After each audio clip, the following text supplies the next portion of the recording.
ಕುಡ್ಕೊಂಡು ಬಂದು ಹೊಡಿತಿದ್ದೆ. ಆದರೆ ಡಿವೋರ್ಸ್ಗೂ ಮೊದಲು ಬೇರೆ ಮದುವೆ ಆಗಿರಲಿಲ್ಲ ಅಂತ ಹೇಳಿ ಬಿಗ್ ಬಾಸ್ 12 ಜಾನ್ವಿಯ ಮಾಜಿ ಪತಿ ಹೇಳಿಕೆಯನ್ನ ನೀಡಿದ್ದಾರೆ.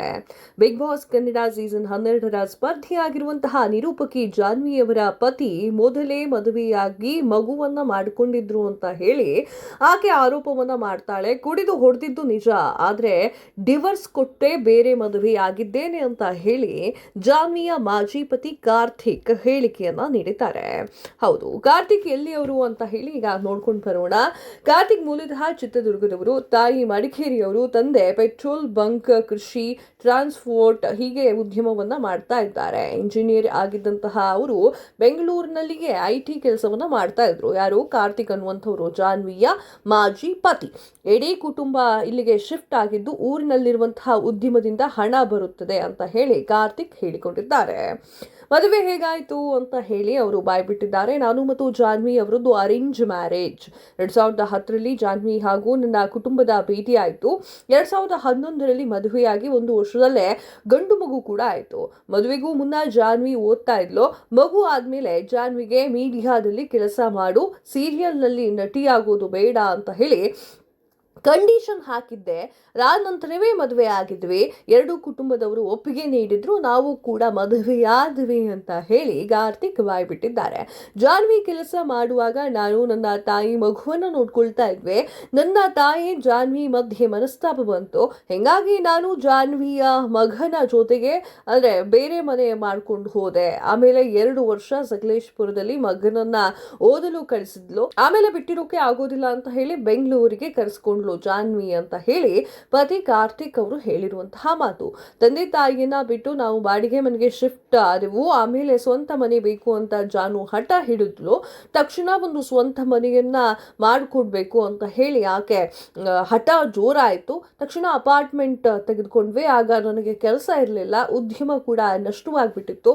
ತಂದೆ ಆಸ್ತಿ ತಗೊಳ್ಳೋದು ಬೇಡ ಅಂತ ಹೇಳಿ ನಾನು ಸ್ವಂತ ಮನೆ ಮಾಡಿದ್ದೆ. ಆದರೆ ಆಗಿದ್ದಂತಹ ಸಾಲವನ್ನ ಮ್ಯಾನೇಜ್ ಮಾಡೋದು ಕಷ್ಟವಾಗ್ತಾ ಇತ್ತು. 1 ವರ್ಷದ ಕಾಲ ಜಾನ್ವಿಯೇ EMI ಕಟ್ತಾ ಇದ್ಲು ಅಂತ ಹೇಳಿ ಕಾರ್ತಿಕ್ ಹೇಳಿಕೆಯನ್ನ ನೀಡಿರುವಂಥದ್ದು. ಜಾನ್ವಿಗೆ ಬೇರೆ ಪುರುಷರ ಜೊತೆಗೆ ಕಾಂಟ್ಯಾಕ್ಟ್ಗಳಿದ್ವು. ಅವಳು ಏನೇನೋ ಹೇಳಿಕೆಯನ್ನ ಕೊಟ್ಲು. ಅವಳು ಬೇರೆ ವ್ಯಕ್ತಿ ಜೊತೆ ಮಾತನಾಡುವಾಗ ನಾನು ಕುಡಿದು ಹೊಡೆದಿದ್ದು ನಿಜ. ಇನ್ನು ವೈಯಕ್ತಿಕವಾಗಿ ಹೇಳಲು ಆಗೋದಿಲ್ಲ. ಯಾರು ಹೇಳಿದಳು ಅಂತ ಹೇಳಿ ಜಾನ್ವಿನ ಮೇಲೆ ಅನುಮಾನ ಪಟ್ಟಿಲ್ಲ. ನಾನು ಜಾನ್ವಿ ಮಾಡ್ತಾ ಇರೋ ಕೆಲಸವನ್ನ ನೇರವಾಗಿ ನೋಡಿದ್ದೇನೆ. ಮನೆಗೆಂದು ಕೋಟಿ ರೂಪಾಯಿ ಸಾಲ, ಮನೆಯಲ್ಲಿ ನೆಮ್ಮದಿ ಇಲ್ಲ ಅಂದ್ರೆ ಏನು ಮಾಡಬೇಕು? ಗಂಡನ ಬದಲು ಬೇರೆಯವರಿಗೆ ಆದ್ಯತೆ ಕೊಟ್ರೆ ಹೇಗೆ ಸಹಿಸಿಕೊಳ್ಳಬೇಕು ಅಂತ ಹೇಳಿ ಕಾರ್ತಿಕ್ ಪ್ರಶ್ನೆಯನ್ನ ಮಾಡಿದ್ದಾರೆ.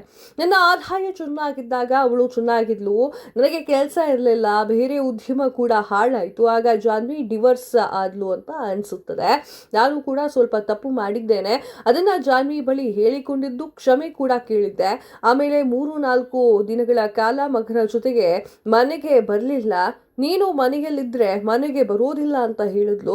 ಅವಳು ಹೆಣ್ಣು, ಮಗ ಇದ್ದಾನೆ ಅಂತ ಅಂದುಕೊಂಡು ಬಟ್ಟೆಯನ್ನ ತೆಗೆದುಕೊಂಡು ಹೊರಗಡೆ ಬಂದೆ. ತುಂಬಾ ಜನರು ಮಾತನಾಡಿದ್ರು ಕೂಡ ಅವಳು ಯಾರನ್ನೂ ಕೂಡ ಒಪ್ಪಿರ್ಲಿಲ್ಲ. ನನ್ನ ಜೊತೆ ಸಂಸಾರ ಮಾಡ್ಲಿಕ್ಕೆ ಸಾಕಷ್ಟು ಜನ ಬುದ್ಧಿ ಹೇಳ್ತಾರೆ, ಆದ್ರೂ ಕೂಡ ಜಾನ್ವಿ ಒಪ್ಪಲಿಲ್ಲ ಅಂತ ಹೇಳಿ ಕಾರ್ತಿಕ್ ಹೇಳ್ಕೊಂಡಿದ್ದಾರೆ. ಜಾನ್ವಿಗೆ ಅಪಾರ್ಟ್ಮೆಂಟ್ ಬೇಕಿತ್ತು, ಡಿವೋರ್ಸ್ ಬೇಕಿತ್ತು ಅಷ್ಟೇ. ಡಿವೋರ್ಸ್ ಆಗಿ 1 ವರ್ಷ ಮೇಲಾಯ್ತು. ಹೀಗಿದ್ರೂ ಕೂಡ ಅವಳು ನನ್ನ ತೇಜೋವಧೆ ಮಾಡ್ತಾ ಇದ್ದಾಳೆ. ಯಾರೋ ವ್ಯಕ್ತಿ ಜಾನ್ವಿ ವಿರುದ್ಧ ಎಲ್ಲಾ ಚಾನೆಲ್ಗಳಿಗೆ ಪತ್ರವನ್ನ ಬರೆದಿದ್ರು. ಆಮೇಲೆ ರವಿ ಬೆಳಗೆರೆ ಅವರ ಪೇಪರ್ ಅಲ್ಲಿ ಕೂಡ ಜಾನ್ವಿ ಬಗ್ಗೆ ಬಂದಿತ್ತು. ಇದನ್ನೆಲ್ಲ ನಾನು ಸಮರ್ಥಿಸಿಕೊಂಡಿದ್ದೆ ಅಂತ ಹೇಳಿ ಕಾರ್ತಿಕ್ ಹಳೆ ನೆನಪುಗಳನ್ನ ಮಾತನಾಡಿರುವಂಥದ್ದು. ಜಾನ್ವಿ ನನಗೆ ಗಂಡನ ಸ್ಥಾನವನ್ನ ಕೊಟ್ಟಿಲ್ಲ. ಅವಳದು ತುಂಬಾ ತಪ್ಪಿದ್ದಾಗ ನಾನು ಹೇಗೆ ಕ್ಷಮೆ ಕೇಳಲಿ?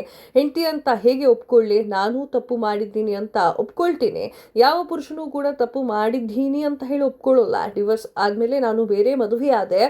ಈಗ ನನ್ನ ಮಗಳಿಗೆ 10 ತಿಂಗಳು. ಅವಳು ಹೇಳೋ ಪ್ರಕಾರ ನನಗೆ ಮದುವೆ ಆಗಿದೆ. ಮಗಳು ಹುಟ್ಟಿ 2.5 ವರ್ಷ ಆಗಬೇಕಾಗಿತ್ತು. ಆದರೆ ನನ್ನ ಮಗಳಿಗೆ ಈಗ 10 ತಿಂಗಳು.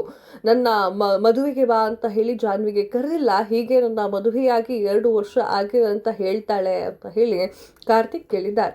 ಈಗ ಜಾನ್ವಿ ಯಾವುದಾದರೂ ವಿಷಯಕ್ಕೆ ಮೆಸೇಜ್ ಮಾಡ್ತಾಳೆ, ಆದರೆ ನಾನು ರಿಯಾಕ್ಟ್ ಮಾಡುವುದಿಲ್ಲ. ನನ್ನ ತಾಯಿ ಕೂಡ ಮಗನನ್ನ ಕಳಿಸು ಅಂತ ಕೇಳಿಕೊಂಡ್ರೂ ಕೂಡ ಅವಳು ಕಳಿಸೋದಿಲ್ಲ. ನನ್ನ ತಂದೆ ಮೊಮ್ಮಗನನ್ನ ನೋಡಬೇಕು ಅಂತ ಹೇಳಿದ್ರು ಕೂಡ ಅಪಾರ್ಟ್ಮೆಂಟ್ಗೆ ಹೋದ್ರೂ ಕೂಡ ನೀರು ಕೂಡ ಕೊಟ್ಟು ಕಳಿಸಲಿಲ್ಲ ಅಂತ ಹೇಳಿ ಕಾರ್ತಿಕ್ ಹೇಳ್ಕೊಂಡಿದ್ದಾರೆ. ಆರಂಭದಲ್ಲಿ ಜಾನ್ವಿಗೆ 25,000 ರೂಪಾಯಿ ಸಂಬಳ ಇತ್ತು. ನಾನು ನೋಡಿದಾಗ ಅವಳಿಗೆ ತಿಂಗಳಿಗೆ 60,000 ರೂಪಾಯಿ ಸಂಬಳ ಬಂದಿದ್ದನ್ನು ನೋಡಿದ್ದೇನೆ. ಇಷ್ಟು ಸಂಬಳ ಇಟ್ಟುಕೊಂಡು ಅವಳಿಗೆ ಹೇಗೆ ಅಪಾರ್ಟ್ಮೆಂಟ್ ಖರೀದಿ ಮಾಡ್ತಾಳೆ? ಈ ಒಂದು ಅಪಾರ್ಟ್ಮೆಂಟ್ಗೆ 1 ಕೋಟಿ ರೂಪಾಯಿ ಕೊಟ್ಟು ಹೇಗೆ ಖರೀದಿ ಮಾಡ್ತಾಳೆ? ಅವಳಿಗೆ ಅಪಾರ್ಟ್ಮೆಂಟ್ ಡೌನ್ ಪೇಮೆಂಟ್ EMI ಎಷ್ಟು ಕೂಡ ಗೊತ್ತಿಲ್ಲ ಅಂತ ಹೇಳಿ ಜಾನ್ವಿ ಮಾಜಿ ಪತಿ ಹೇಳಿಕೊಂಡಿದ್ದಾರೆ. ನನ್ನ ತಾಯಿಗೆ ವಯಸ್ಸಾಗಿದೆ, ನನಗೂ ಹೆಂಡತಿ ಇದ್ದಾಳೆ, ಮಗು ಇದೆ. ಜಾನ್ವಿ ಈ ರೀತಿ ಹೇಳಿಕೆ ಕೊಡೋದ್ರಿಂದ ಕುಟುಂಬದಲ್ಲಿ ಸಮಸ್ಯೆ ಉಂಟಾಗುತ್ತೆ. ಜಾನ್ವಿ ಬೆಳೀಲಿ, ಆದರೆ ನನ್ನ ವಿರುದ್ಧ ಮಾತನಾಡೋದು ನಂಗೆ ಇಷ್ಟ ಆಗ್ತಾ ಇಲ್ಲ. ಡಿವೋರ್ಸ್ ಆದಮೇಲೆ ಕಾನೂನಾತ್ಮಕವಾಗಿ ಮದುವೆಯಾಗಿದ್ದೇನೆ. ಮುಂದೆ ಈ ರೀತಿ ಮಾತನಾಡಿದ್ರೆ ನಾನು ಕಾನೂನಿನ ಹೋರಾಟವನ್ನ ಮಾಡ್ತೇನೆ. ನನ್ನ ಮಗನ ಶಿಕ್ಷಣವನ್ನ ನಾನು ನೋಡ್ಕೊಳ್ತೀನಿ. ಅವರು ನನ್ನ ಮಗ ಅಂತ ಹೇಳಿ ಜಾನ್ವಿಯ ಮಾಜಿ ಪತಿ ಕಾರ್ತಿಕ್ ಹೇಳ್ಕೊಂಡಿರುವಂತಹ ಮಾತು.